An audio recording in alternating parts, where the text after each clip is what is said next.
Right on, guys. I want to give you guys a quick update on the Volvo 740 drift build.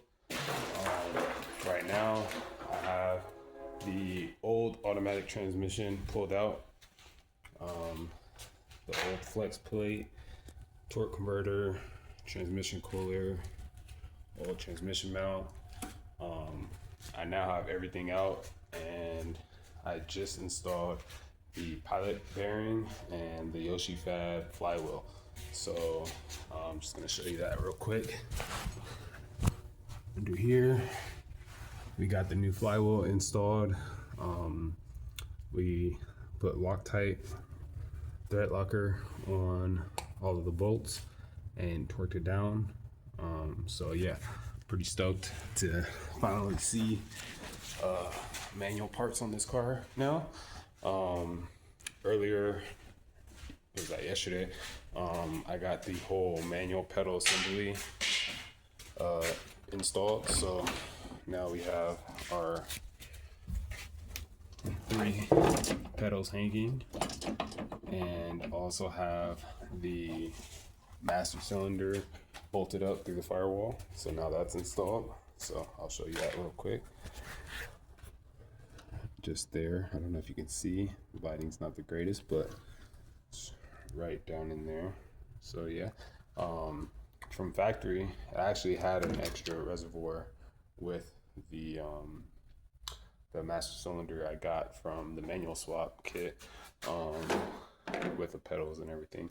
But from factory, they actually have this port right here that has a little, it's like a melted pressed like seal right there that all you got to do is cut if you're gonna go do a manual swap. So that's all I did. I just left my factory brake, automatic brake master reservoir right up there, and just ran it straight to there. So that was pretty cool. I had to extend that hose a little bit because it was a little short, but no biggie. So that's installed now.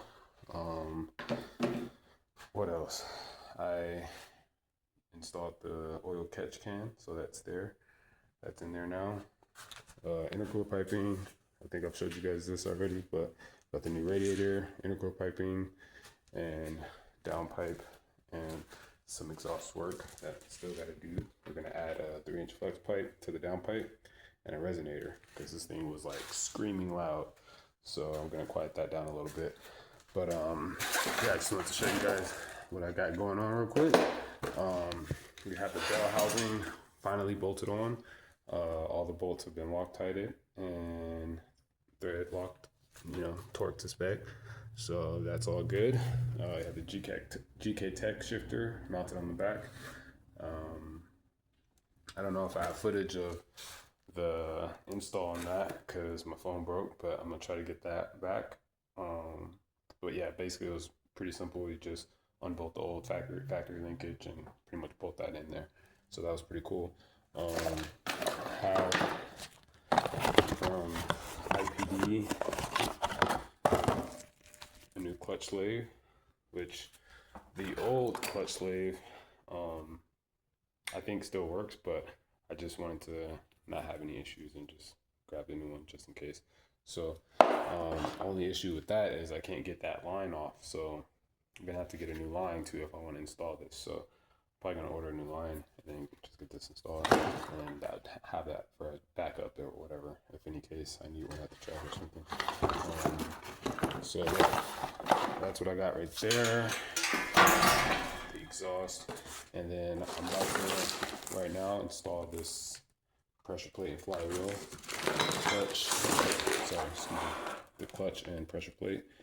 I have the M46 fork, just waiting on the release bearing, which should be coming in tomorrow. So just figured I'd just start installing this while I wait for that, and then once that comes in, we'll be able to put that in the transmission and slap the transmission in. Cool. Still waiting for the drive shaft from Yoshifab, and that should complete this whole swap. So yeah, super excited for to be able to test this out pretty soon. So yeah, try to get some B-roll footage of everything coming together, and maybe we'll do some testing in this video too. So yeah.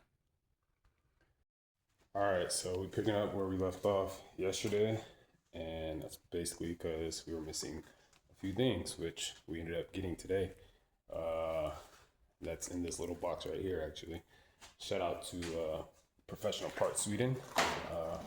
They were the only ones in the stateside that had it in stock, besides Yoshifab, which I got the upgraded version, but the release bearing for the clutch. So we got a fresh release bearing, and I was also missing the bolts with the clutch and flywheel kit. So we finally got all the bolts that we need to bolt on the pressure plate, which it's only 4 right there. I'm missing another bag, so gotta look for that. But yeah, here it is. Cool. So yeah, now I can bolt on the pressure plate and get the transmission fork and release bearing connected to the transmission. And for the most part, I mean, I was kind of planning on installing the new slave with the new line, but I don't have the line yet, so I'm just gonna install the old slave with the old line for now and just see how long it lasts. And if I need a backup, I got a backup. So yeah, we're ready to rock and roll. Just need to wait. I'm still waiting for the drive shaft from Yoshifab though. So big shout out to Yoshi, Josh. He's been basically helping me get this whole thing situated with the adapter plate, the flywheel adapter, like everything. So the drive shaft should be here this week, and once that's here, it's complete. So I'm gonna be mocking up the transmission today, getting the trans mount kind of situated in place where it needs to be at, and getting that all welded up. Once that's done, I can finish up the exhaust and mount the hydro and do a little bit of other things too. So yeah, I'm not gonna be talking too much in this video. I'm just gonna get right to it. So let's do it. All right, guys. Transmission, clutch is back in, drive shaft's back in, battery's connected, wheels are back on. So it's gonna be the first time starting it now, hopefully, with the clutch working and it actually firing up this time. So let's grab the keys and see if this works.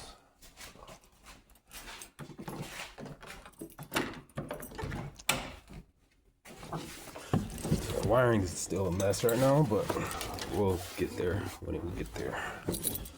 But cool. So let's see. Clutch is very light. I don't even need to press on it really. I don't think. Let's see. Okay, hold on. Battery terminals are not.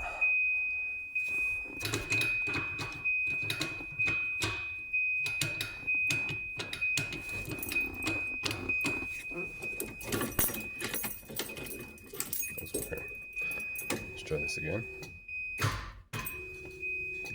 I wasn't doing that before. Oh, this little shifter thing should be there. That's good. Let me look into this. Could not make this up. It's literally 12 o'clock right now, Saturday, the day of the event, and I barely got the clutch to start working right now. So now, still need to do an alignment. Still got to bolt check the whole car. Still got to load up the van, get ready for the track. So at least the clutch is working now. So we should make it. We should be able to do some laps. And yeah, so we'll just go ahead and knock the rest out and see you guys at the track.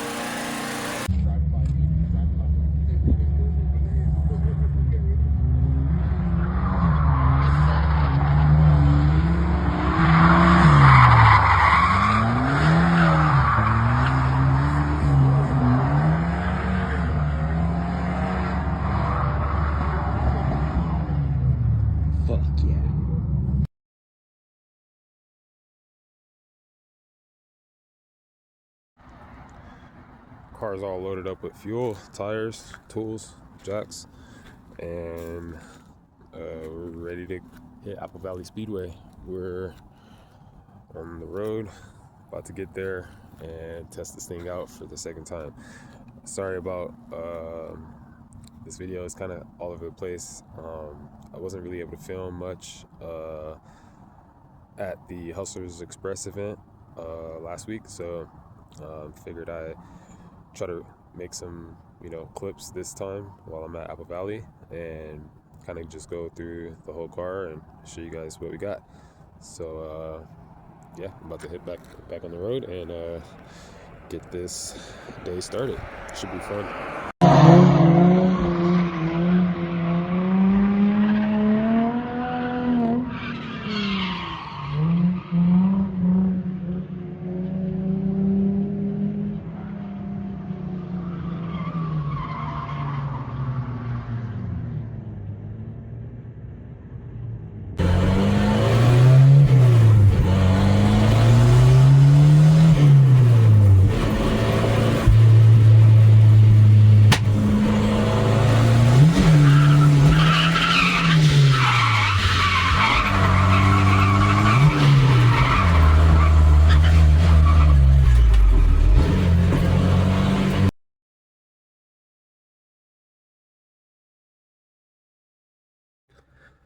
Wasn't able to get any B-roll footage, but 6-speed transmission is in, drive shafts is installed,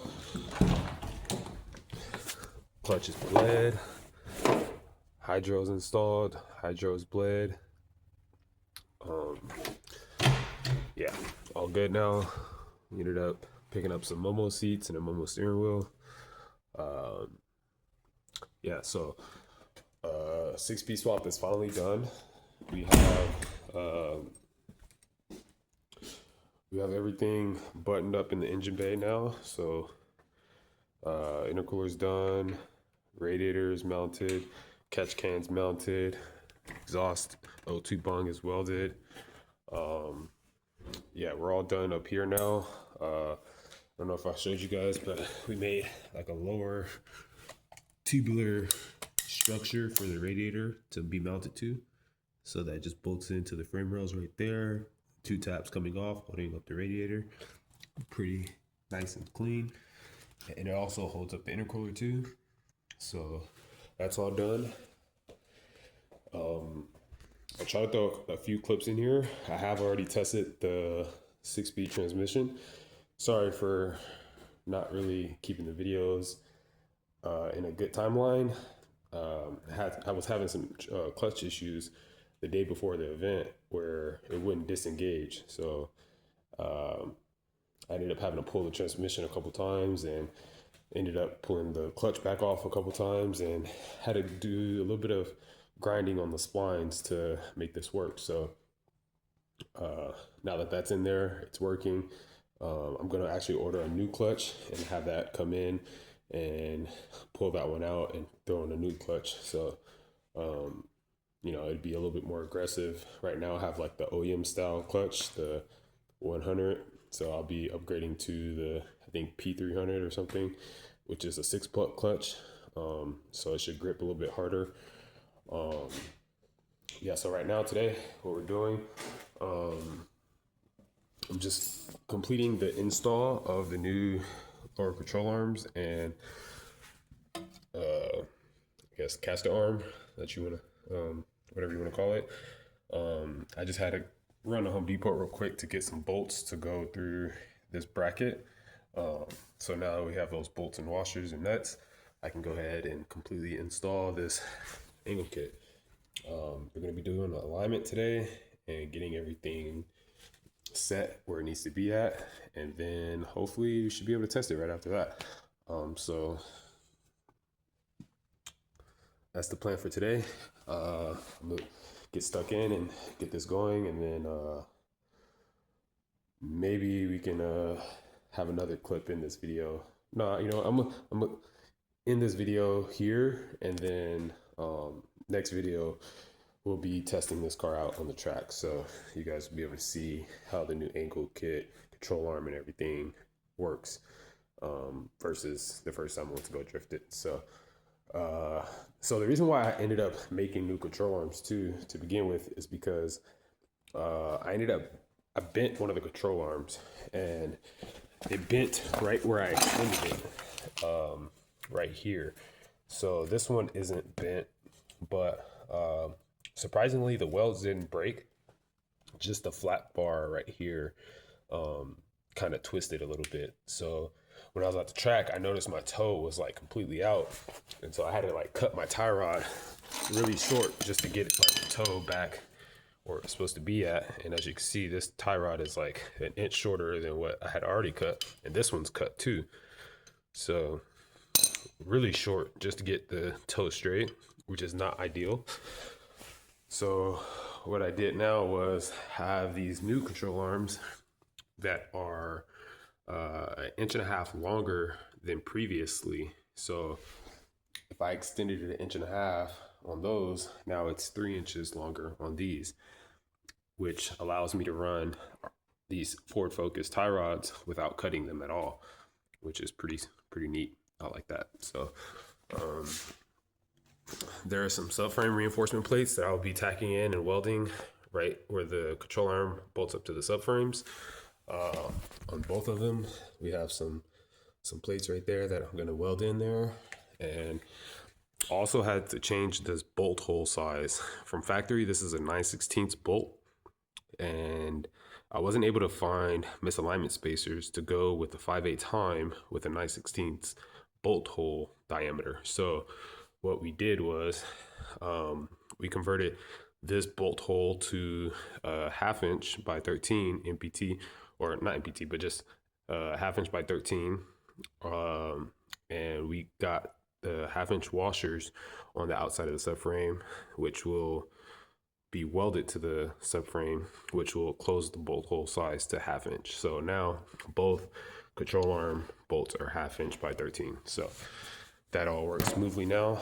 So yeah, I'm gonna just continue getting this thing done, and then try to get nice alignment on this. Also need some new tires, but I just want to get it back rolling, get it off the jack stands again. So yeah, that's what we're doing today.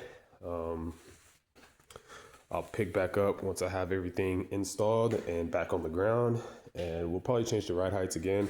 I did raise it up because I had some 18 wheels that I was drifting on last time. So we'll change ride heights, do an alignment once the control arms are, everything's bolted up and the subframe's welded up, and then she should be ready to drift again. So yeah, looking forward to it. The Volvo 740. Let's get it.